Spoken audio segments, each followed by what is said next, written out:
Some regrets don't whisper. They scream. They follow you through sleepless nights, quiet mornings, and every moment when life finally becomes still enough for the truth to catch up. I thought I had buried mine years ago, convinced myself that choosing comfort over honesty had been the mature decision. But fate has a strange way of reopening old doors when your heart has finally grown brave enough to walk through them. The day I looked into my ex's younger sister's eyes and admitted the words I had carried for nearly a decade, I believed it was far too late.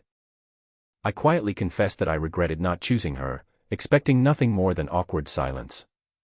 Instead, she smiled through trembling tears, her cheeks turning bright red before softly telling me that I still could. In that single moment, every wall I had built around my heart began to fall. Before we continue, if you believe kindness deserves a second chance and that love sometimes finds us after life breaks us, please like this video, leave a comment telling us where you're watching from, share this story with someone who believes in hope, and subscribe to our channel, Dad's Second Chance. Your support helps us keep bringing emotional stories that remind us all that it's never too late to choose love. When I was 24, I believed life was simple. I was dating Emily, a woman everyone admired. She was beautiful, ambitious, and confident enough for both of us. Our families approved, our friends expected wedding invitations, and every milestone seemed to point toward a future together. Looking back now, I realize I confused stability with love. Emily loved planning the future, but she never truly noticed the person standing beside her. Every conversation revolved around careers, appearances, or expectations. Whenever I spoke about my fears or dreams, she would gently redirect the conversation toward something more practical. I convinced myself that this was adulthood. Then there was her younger sister, Sophie. She was only a year younger than Emily but somehow saw the world completely differently. She remembered birthdays no one else remembered. She volunteered at animal shelters on weekends without posting about it online. She always asked how people were feeling before asking what they were doing. Whenever our families gathered for holidays, Sophie somehow made every lonely relative laugh, every nervous child feel included, and every stranger feel welcome. I admired her quietly because I believed that admiration had to remain exactly that. There were countless small moments that should have warned me my heart was walking in the wrong direction. Sophie stayed beside me for hours when my father suffered a stroke while Emily left early because of an important networking dinner. Sophie brought homemade soup when I caught pneumonia while Emily simply texted reminders to take medicine. Sophie celebrated my tiny victories as if they were championships. I kept telling myself she was simply a kind person. Admitting anything deeper felt like betraying everyone around me. Eventually Emily and I became engaged. Friends congratulated us, our families celebrated, and social media painted us as the perfect couple. Yet every congratulation somehow made me feel emptier. My reflection looked happy while my heart quietly mourned something it had never allowed itself to have. Even then, I never crossed a line. Sophie respected our relationship completely. She never flirted, never hinted at hidden feelings, never gave me any reason to believe she saw me differently than anyone else. Life has a way of exposing foundations that were never strong enough. 6 months before our wedding, Emily accepted an overseas job opportunity. She asked me to either abandon everything I had built or end the relationship. There was no conversation, no compromise, no discussion about building a future together. It was simply her decision waiting for my agreement. For the first time, I realized how little room my life occupied inside hers. We ended the engagement peacefully, at least from the outside. Inside, I felt like I had failed everyone. After the breakup, I disappeared from that entire chapter of my life. I changed apartments, focused on work, and buried myself in long hours that left no room for memories. Friends eventually stopped asking questions.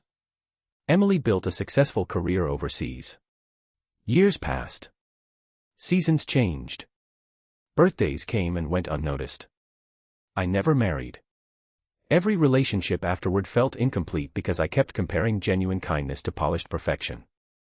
My greatest challenge wasn't loneliness. It was accepting that I had betrayed myself. I had ignored every instinct because I feared disappointing others. Regret became my quiet companion. It sat beside me during lonely dinners, empty holidays, and every wedding invitation that arrived in the mail. I wasn't grieving Emily anymore. I was grieving the version of myself that lacked the courage to choose honesty. Nearly 8 years later, I attended a charity fundraiser organized by mutual friends.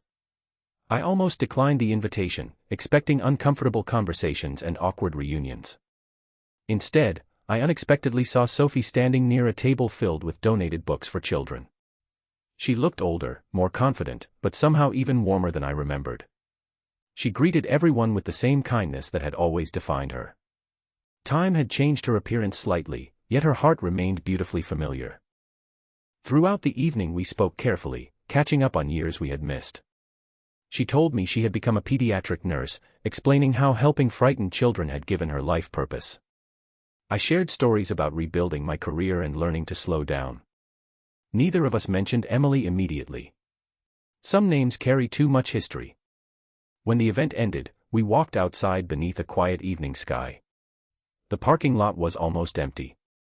Silence surrounded us, but it wasn't uncomfortable. It felt like two people finally allowing themselves to stop pretending. That was when the truth escaped before fear could stop it. I admitted something I had hidden for years. I told her I regretted never having the courage to choose the person who had always made me feel seen. I confessed that I had mistaken approval for love and ignored the woman whose kindness had quietly transformed everyone around her, including me. I expected sympathy, maybe forgiveness, perhaps even gentle disappointment. Instead, Sophie lowered her eyes, smiled through obvious emotion, and softly admitted that life had surprised her too. She confessed that after my engagement ended, she had spent years wondering whether honesty would have changed anything. She had never acted because she refused to hurt her sister or interfere with someone else's relationship. Then she looked back at me with hopeful eyes and gently reminded me that the future hadn't been written yet. If both of us still believed in what could have been, perhaps we still had the chance to discover what could be. Our journey afterward wasn't effortless. Emily eventually returned to visit family, and difficult conversations became unavoidable. I feared resentment and conflict. Surprisingly, maturity had found all of us. Emily admitted we had wanted different futures all along. She thanked us for respecting boundaries during the past and wished us genuine happiness. That unexpected blessing removed the final weight from our hearts. Sophie and I chose patience instead of rushing into romance. We learned each other again as adults rather than clinging to memories from years before. We discovered that the quiet friendship we once shared had grown into something deeper because it had been built on respect, compassion, and trust instead of excitement alone. Every ordinary day became extraordinary simply because neither of us felt the need to pretend. For the first time in my life, home wasn't a place.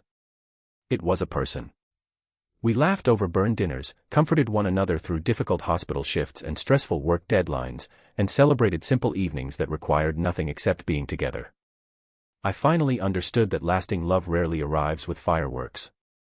More often, it arrives as peace. One autumn afternoon, I proposed during a volunteer event where we had spent the day assembling care packages for struggling families. There were no photographers, no grand audience, and no elaborate decorations. There were only grateful smiles surrounding us and two hearts that had spent years learning the value of second chances. Sophie said yes before I even finished speaking. For the first time, choosing love felt effortless because it was finally the right love. Looking back now, I no longer hate my regrets. They became the teachers that led me toward courage. Sometimes life doesn't punish us for making the wrong choice. Instead, it patiently waits until we're strong enough to make the right one. Not everyone receives another opportunity after walking away from happiness. I know how incredibly fortunate I am that mine was still waiting. If this story touched your heart, please leave a like, share your thoughts in the comments, share this video with someone who needs hope today, and subscribe to Dad's Second Chance. Your support allows these heartfelt stories of love, forgiveness, and second chances to reach people who may need them most. Special request, in loving memory of every dream that once seemed lost, please take a quiet moment today to appreciate the people who truly make your heart feel at home, because tomorrow is never promised, but kindness given today lasts forever. Sometimes the greatest love story isn't about finding someone new. It's about finally finding the courage to choose the person your heart recognized all along. And when that courage finally arrives, even the deepest regrets can become the beginning of the happiest chapter of your life.